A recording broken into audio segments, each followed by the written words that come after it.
everybody? Welcome back to the show. And it's finally here, guys. Football season. It's back, like officially in full swing. We've had a full week of games where we've seen the Canes, the Mario Cristobal-led Canes, finally take the field. And we're gonna go over that. I'm gonna give my final thoughts of this past game, and also, some of the stuff that went on around college football, because it was quite an opening weekend. I'll say that. But first, most importantly, it's cafecito time. Cheers. Shout out to Pinecrest Bakery right down the street. But yeah, it was a hell of a weekend. Not too many upsets, anything crazy like that, but I think it was just good to hear the clicking of the pads and the collisions and the roar of the crowds. It was good to finally have football back, because I don't know if it was because of the Cristobal hire and such a crazy offseason that we had, crazy in a good way, that we anticipated this season a little extra, but glad it's finally here. Kane, Idaho. I'm going to give my perspective on the game for sure. In a game like this, like the Bethune-Cookman game that just happened, you're going to have one of two camps: people that hated what they saw and people that are going to be like, hey, they won, they blew them out, what more do you want? Naturally, I kind of fall in the middle. I liked a lot of the things I saw. Offensively, mostly. Special teams was a very pleasant surprise in all phases of special teams. We blocked the field goal. All the kicks were touchbacks, perfect on extra points. I mean, I don't think Borregales even came close to missing an extra point. They were all right down the middle. And then you had, of course, Keyshawn Smith with his 3 returns, averaging over 60 yards a return. Most of that being the blocking, which is why I'm excited about that. Special teams, it's in the name. Special teams, it is a team thing. You don't have room to run as a returner unless guys are downfield blocking. And I saw a lot of that on Saturday. Regardless of the opponent, you got to be in the right place to be able to block, and they were doing that. But there was a few negatives, mainly on defense. We'll cover that. But, there were some bright spots on defense as well. I can't hate on them too much. Clemson didn't impress me. Rob, they impressed the hell out of me. They absolutely impressed the hell out of me.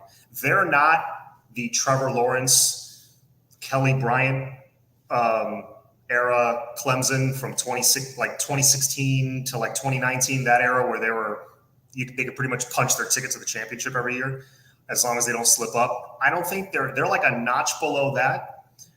But let me tell you, Clemson's defense is elite. They might have the best defense in the country, arguably.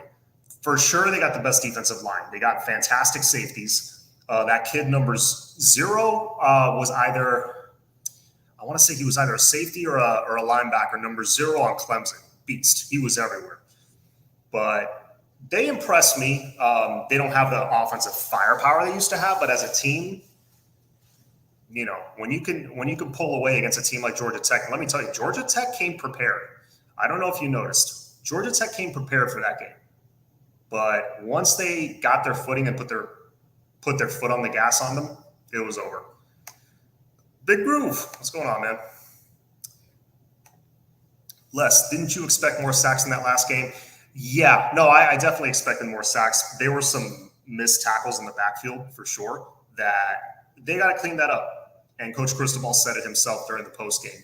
I always listen to QAM on the way home and listen to the interviews because it's good to hear them fresh off the game. I always like to hear those locker room interviews and hear what they have to say or what's going through their head. But Mario was very level-headed, and he pretty much thought what I think we all should think. It's week 1 under this new regime. This regime of Radakovich, Highsmith, Cristobal, and this coaching staff, this is a long-term thing. We are building for the long run. We are building to be good, not good, great for the next decade and a half. That's what we're building towards. Are we going to be awesome year 1? Let's see. This game, it's hard to gauge that from Bethune-Cookman, from a game where Bethune-Cookman's your opponent. No disrespect to them, but it is what it is. They're a D2 FCS opponent. we took care of business like we should have. Now, some defensive mistakes, some guys being left open, guys missing assignments who, that's probably going to affect their playing time. I think they have a plan in that regard. I don't think we're going to see the same old, like, guys making the same mistake over and over, and we're just going to keep trotting them out there week after week. I think those days are done. Those days are done, and we're going to put the right guys in there. Just keep in mind, there are some units, like linebacker, for example. Yes, we've improved by adding Caleb Johnson, just that alone. Wesley the same. He'll get more playing time as the season goes. Same with Chase Smith. I think they have a plan to kind of implement a couple guys as the season goes, kind of keep them under wraps, or, kind of protect them these first couple of weeks. Just ease them in. Because, maybe they have the physical part of the game, but they haven't quite gotten the playbook yet. Or, maybe other reasons, I don't know, but they're easing them in. But that being said, keep in mind, a position like linebacker, we're not super deep. Not yet. We got a couple playmakers, sure. It's going to improve. Like, it's going to be better than it was last year for sure. But we still got a ways to go. This is being built. The groundwork is being laid. Can we still go 9-3 and win the Coastal? We should. I hope so. We got the quarterback to do that. We got quarterback and an improved offensive line. And improved tackling. That alone should get the job done. But then again, Pittsburgh might end up being really good again. I don't know. I wasn't super impressed with their quarterback play, but that doesn't mean he's going to play like that every single week. Rooster runs free this week. Oh, yeah. Looking forward to that. Yeah, keep in mind, we put 70 points on Bethune-Cookman, pretty much methodically scoring, methodically marching down the field every time we touched the ball. And it was without in my opinion, our best playmaker on offense, and that's Jalen Knight. John's defense holding back. No, I don't think they were holding back. I think they were just sloppy, to be honest with you. Not keeping containment, lack of discipline in it. I was going to talk about that a minute ago. Mario talked about that in his post-game in the locker room interview that, this was a good first step to finally get on the field and, see what we're working with. And there were a lot of positives, a few negatives, but mostly positives. Good, but still a lot of room for improvement is what he said. That was his main message. A lot of room for improvement, and we're going to continue working every week. Now, what I want to see from this team, and I haven't seen it since 2016, the first year under Mark Richt, and before that, I don't think I saw it since like 2002, 2003 maybe, is a team that gets better every week. That was Jimmy Johnson's thing back in the 80s. That was, any great coaching staff, their goal is to get better every week, okay? Now, you may not see it in Alabama because they just dominate every week, but I guarantee you Saban's goal is to get better every week. And if you really split hairs and look at every little detail, I'm sure they do get better every week, and that's why they are who they are. You got to get better every week. Usually we'll peak mid-season, and what happens? We kind of tank after that. Or like last year, we get a little winning streak going, and then we have that key loss, and we kind of fall apart. Last year being the FSU game. But in 2016, we had that 4-game losing streak, but then what happened? We go on a 5-game winning streak to end the season, winning a bowl game for the first time in 10 years at the time. So you got to get better every week. Defense didn't show it at all, keeping it for A&M. I don't know if they didn't show it at all. They're definitely holding back certain guys, I think. I was surprised Avante Williams didn't play that much. That's a guy that I definitely think they're kind of protecting a little bit. Chase Smith, I think, is a guy that we're going to see a lot at linebacker. First game, I don't know why they kind of held him back a little bit, but again, maybe they're protecting him for the big game week 3. Obviously, this coaching staff wants to go up to College Station and win that football game. That is a very winnable game. So, that's what I would think. I think we're going to get more athletic at linebacker very quickly as far as who we put in the starting lineup. Hurricane Central with $5 donation. Thank you very much. Miami beats Clemson 27-24 in Death Valley. I hope so, man. I don't know. I'll be honest, I don't know how our offensive line is going to fare against their defensive line, and if we're ready for that kind of a challenge to actually go up there and win. Can we hang tough? Maybe, but the trenches is where those games are won. Can we out muscle and out scheme? Maybe out scheme. Maybe we can, pull a couple trick plays on them and just, kind of catch them by surprise like they did to Ohio State. They stunned Ohio State, but Ohio State's not nearly as physical as this Clemson defensive line. Not even close, especially last year's Ohio State team. So I don't know. We really have to be prepared. Maybe Josh Gaddis. I mean, that's why they paid the man. Josh Gaddis, maybe he'll come up with a great game plan. Maybe Kevin Steele, he's been around forever, coached many successful defenses. It's not impossible. I think the ESPN, the FBI thing or whatever, it's FPI. It's the, that index where they're giving us the percentage chance of winning every week. They look through our schedule, and I think they gave us like a 20% chance to beat Clemson, 17 to 20%, something like that, which I think is fair. Last time we went up there, when they had Trevor Lawrence and all those guys, they gave us a 3% chance. They weren't wrong. I thought 3% was insulting at the time. We had Jalen Phillips, Roche, we had De'Ara King. I thought, hey, give us like at least 10 or something. Now they're giving us like a 20% chance. So, TBD, you got some stud tight ends and running backs, athletes at defense. We'll see. Kubice says containment is necessary on the edges. Also, Ivy got to straighten out. I'm still impressed with the first game. I'm impressed with the first game. We'll get better. 100%. I think we will get better as the season goes.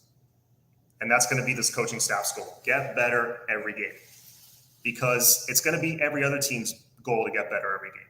So we got to be on it. We got to continue tightening up and continue fine-tuning everything so that we finish this season strong and going to next season with a full head of steam. Mitch, I wasn't impressed with us, to be honest. Very long drives, nothing spectacular, nothing explosive except for kick returns. I like it. I was expecting fireworks versus Bethune, though. No, I'm glad it wasn't fireworks because, all right, let's say you just empty the tank and air it out, which we absolutely could have. Or we could have just handed the ball off every play and won easily. I'm fine with winning a boring game because it was a boring game, yet we still blew them out. So that should tell you something. But I don't know. I'm not looking for an explosive offensive performance against a Bethune-Cookman because if you do, then everybody's going to be like, oh, well, it was Bethune. It was the competition. So really, there's no winning there.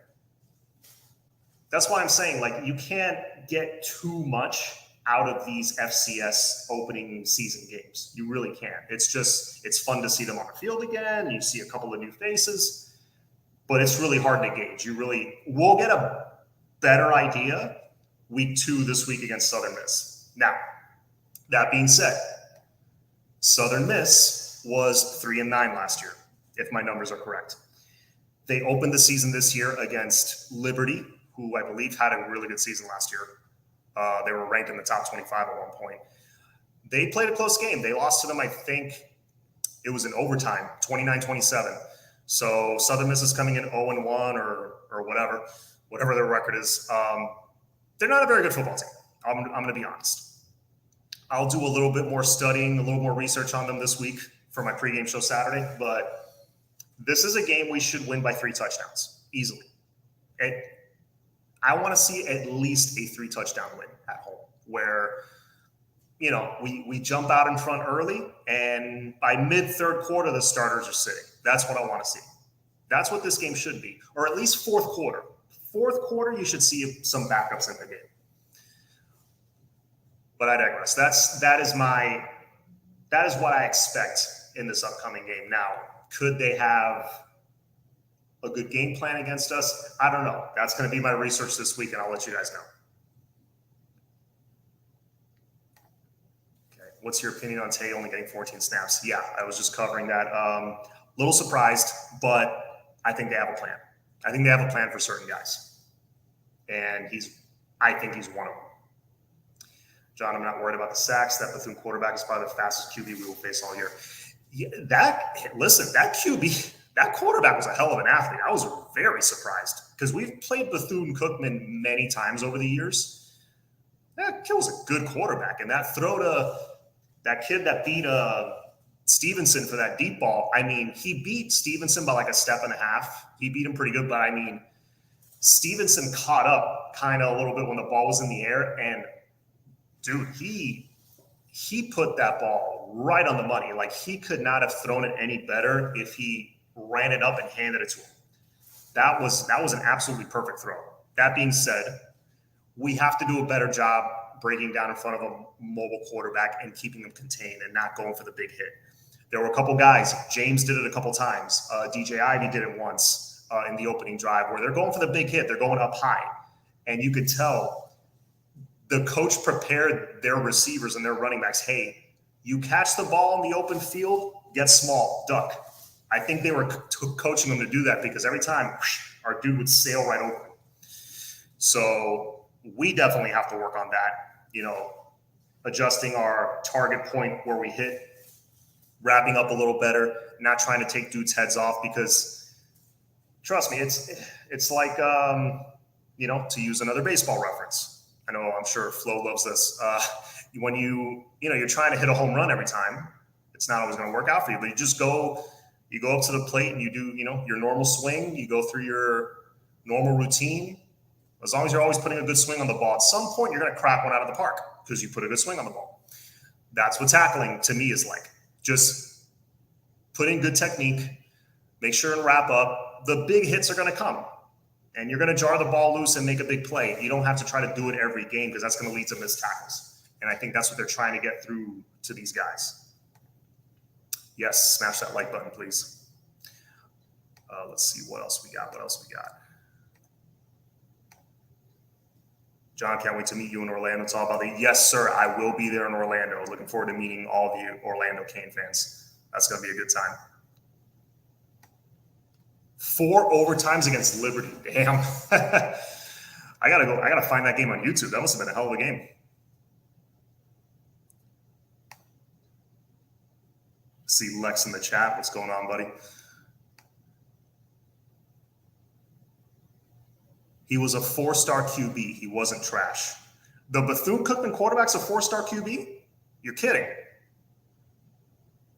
I mean, that would explain a lot because that kid looked really freaking good. I mean, every time I thought we had him sacked, I mean, he had such a quick delivery. That ball was out.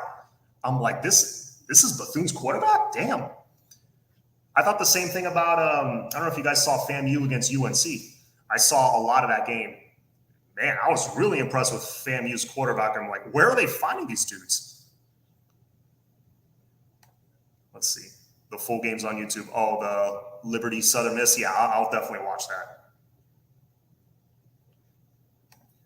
Jax Kane. Who would you want to be our starting cornerbacks?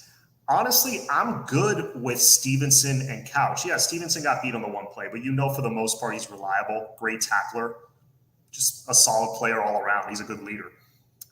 But I wouldn't mind the situation where on certain passing downs, maybe Stevenson moves over to the star or like nickel coverage, which he did a few times. He moved inside a few times. And then on the outside, you have Couch and you have like an Isaiah Dunson or, if he improves, cleans things up, DJ Ivy. But if he doesn't, not DJ Ivy. I want to see Couch and Isaiah Dunson or Darryl Porter. Darryl Porter Jr. was in there for a little bit. I thought there was one play where he missed an assignment. Like he went in when he was supposed to have the flat, but he eventually came up and made the tackle. Aside from that, I don't remember him getting beat bad or anything. I thought, I'll have to ask Flo because he watches the film the next day.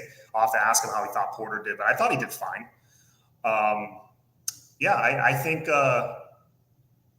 think with those guys, you're pretty good. And then you got Chris Graves and Jaden Harris, 2 young guys.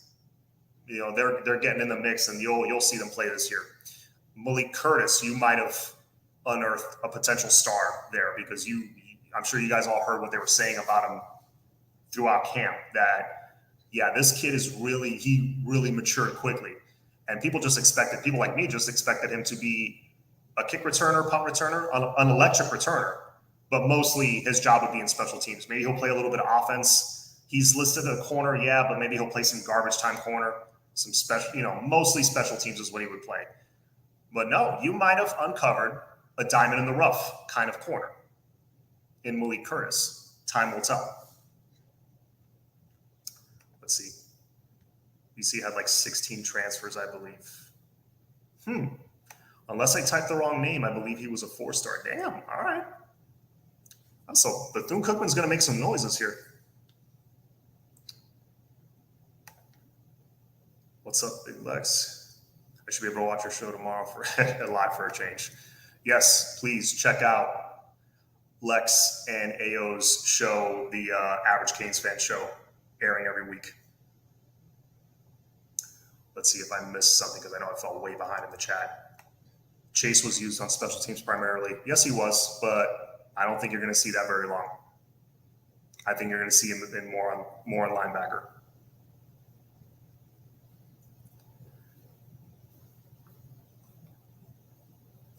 All right, so Baby Shaq, I gotta see it. They were raving about Flag and Ivy. Knew that was a lie. Got to see it before I believe it.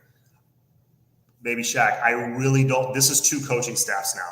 They have nothing to gain from telling us a player's good when he's really not. Think about it. Like, what would they have to gain from that?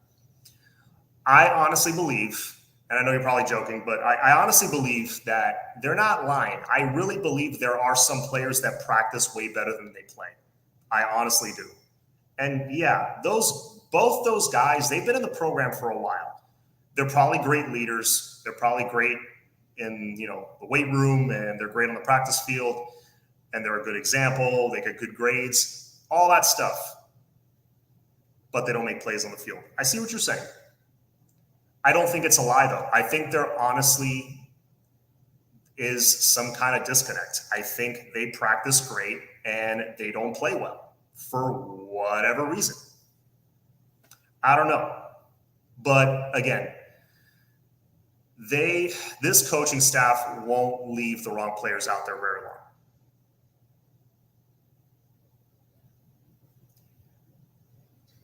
John, how many tackles do we have? How many tackles? Wait. How many tackles did the team have? Like, who are you referring to?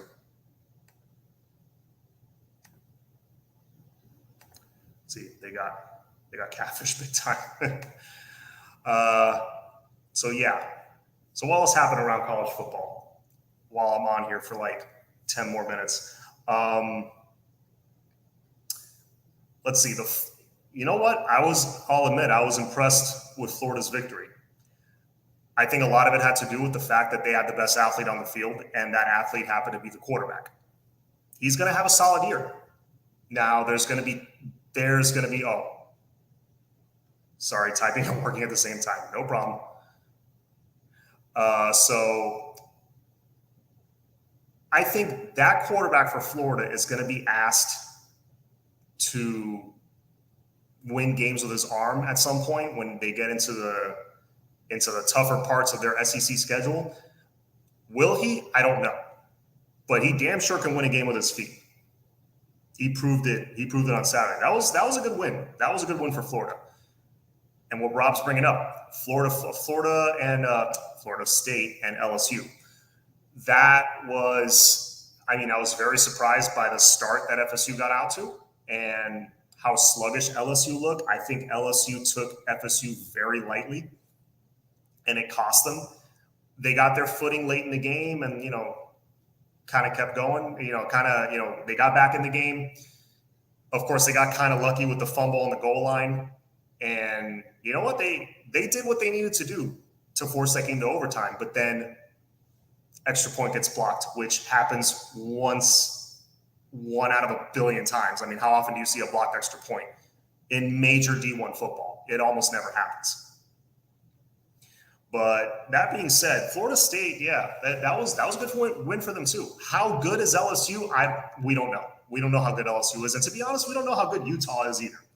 But these were high-profile games with all eyes on them. These are games that these teams were preparing for throughout the offseason, even though FSU played a game to start the season before that one, then yeah, that wasn't a real game. Come on, they were thinking LSU the entire offseason. All eyes were on them, and they delivered. They won. So good for them. FSU is going to be tougher than we thought previously, which I'm not surprised by. I expected that. Jordan Travis has definitely improved. I still think we should beat them, to be honest with you. I still think we should really beat them. Alex Atkins is a good catch. Yeah, he is. I agree. He's Tebow 2.0. You're talking about Richardson, the Florida quarterback? I mean, I take that as a compliment. You mean NFL Tebow or college Tebow? Because college Tebow is one of the all-time greats. I was really impressed with his athleticism. I mean, that ball fake and the spin was crazy. Lex, thank you, sir. Appreciate the donation. Stack the box and stop the run. Mm-hmm. Yeah, that's how you beat a quarterback like that, but it's easier said than done. They beat us at the Hard Rock like that. Yeah, the blocked extra point back in 2016. I was there. I remember it very well. Let's see. AO has affected the show. Yeah, there's some stuff that I'm not going to post on the screen. But hey, you know you've made it if that stuff makes it onto your live stream. But yeah, good wins for pretty much all the teams in Florida. I think USF was the only team that did not win from the state of Florida. But even FIU pulling one out, in honor of their late teammate. I thought that was cool to see for them to get that win and go for 2 in overtime and get it. Good stuff all around the state. I can't wait till we have a chance to prove it against like a real opponent. I'm not saying Southern Miss is that opponent, but there is a huge jump from FCS to Division I. Even if it's a poor Division I team, it's still a big jump. So we better be prepared, and I think we will. We're going to be prepared to go in there and dominate. There's going to be some sloppiness still that they'll tighten that up over time as the season goes. I think. Like I said, I think we'll be better at the end of the season than we were at the beginning, and that should be the goal. That should be what you want. You don't want to get worse.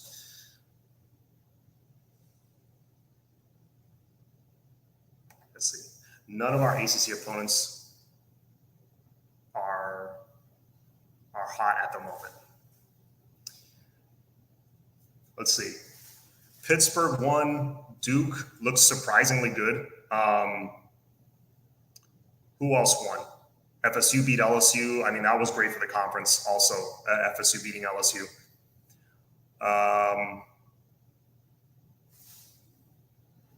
Let's see, who else? Boston College lost to Rutgers. That was a bad one. But Rutgers is a solid football team. Very underrated.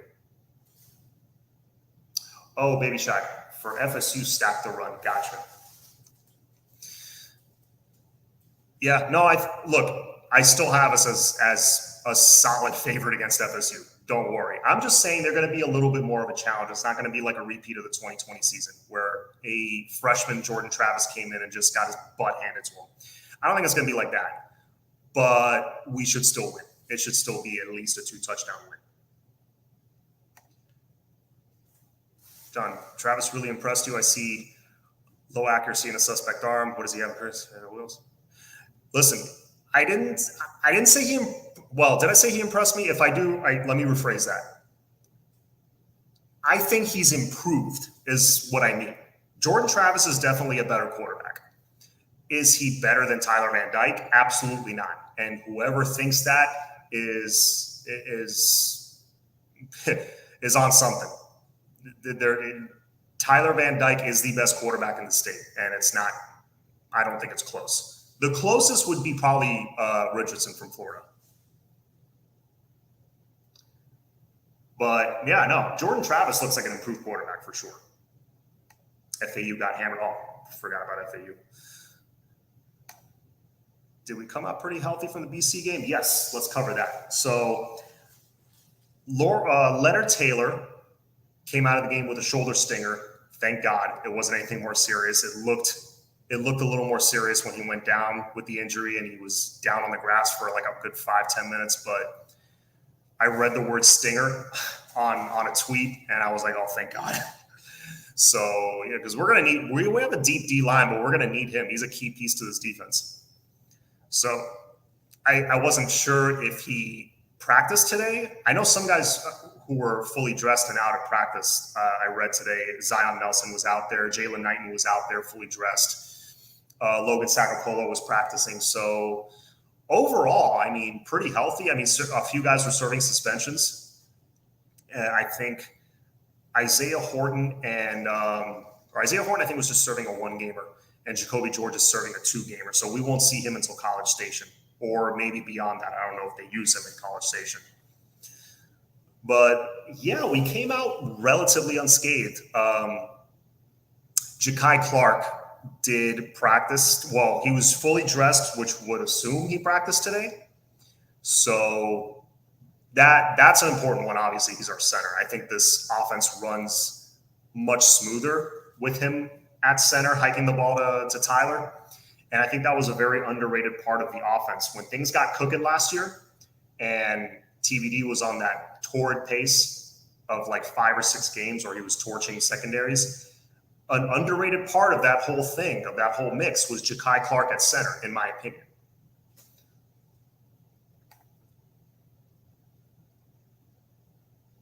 Let's see. Great win by FSU. I'm glad they don't suck. Hey, listen, man, if we play FSU and they're ranked and we're ranked, it's better for the rivalry. It's better for college football. Louisville looked bad. Yeah. Syracuse looked good. Yeah, let's see if they get things going. What's up with Rooster? I think Rooster's going to play. I think we're going to see. He might have limited snaps, but I think he's going to play. He was dealing with a soft tissue injury, which I think it was like a hamstring pull or something. Those are weird, nagging injuries that you never know. One day you wake up and you feel good, and then you're running, all of a sudden it tightens up on you again. It's kind of unpredictable, but they're monitoring it like crazy. He's probably good. It was probably more of a precautionary thing. He probably could have played Saturday. Let's be honest. He's a tough dude. And yeah, he probably could have gutted it out and carried the ball 15, 20 times if he wanted to, but why? It's Bethune. You don't need him. Rooster had a minor soft tissue injury. Don't want to push it unnecessarily. Absolutely. So, what else happened? That Old Dominion Virginia Tech upset on Friday night was crazy. That was awesome. That's the kind of, they showed, the announcers just shut up for a few minutes and just showed the crowd rushing the field and celebrating, jumping up and down, celebrating. That music's blaring. Students are taking selfies with the quarterback, and the announcer, after a few minutes, just cut it and said, "This is what college football is all about." And I totally agree. That's what, for me, separates it from all the other team sports. It separates it from the NFL. I still, I love the NFL. I love football at all levels. But it's what separates college from the NFL, in my opinion, just that much. What is your score prediction for Saturday's game? My early score prediction right now, and this may vary, this may change. I'll give you a final one before the game Saturday. But I'm going to say 31-20. No, 34-20. It should be more than that. I think people are going to be probably a little disappointed that it's just that, but 34-20, but it's going to be, we're probably going to jump out 17-0 to start the game and just kind of stay ahead. It's going to be one of those games. I don't think we're just going to absolutely put it on them. Kane Idaho says 45-10. Okay. I mean, you could be right. Oh, wow. I was going to check this. Canes are favored by 26. Okay. Yeah, I don't know. Let me rethink my prediction. Let me watch their tape from last week. Let me get a good look at them.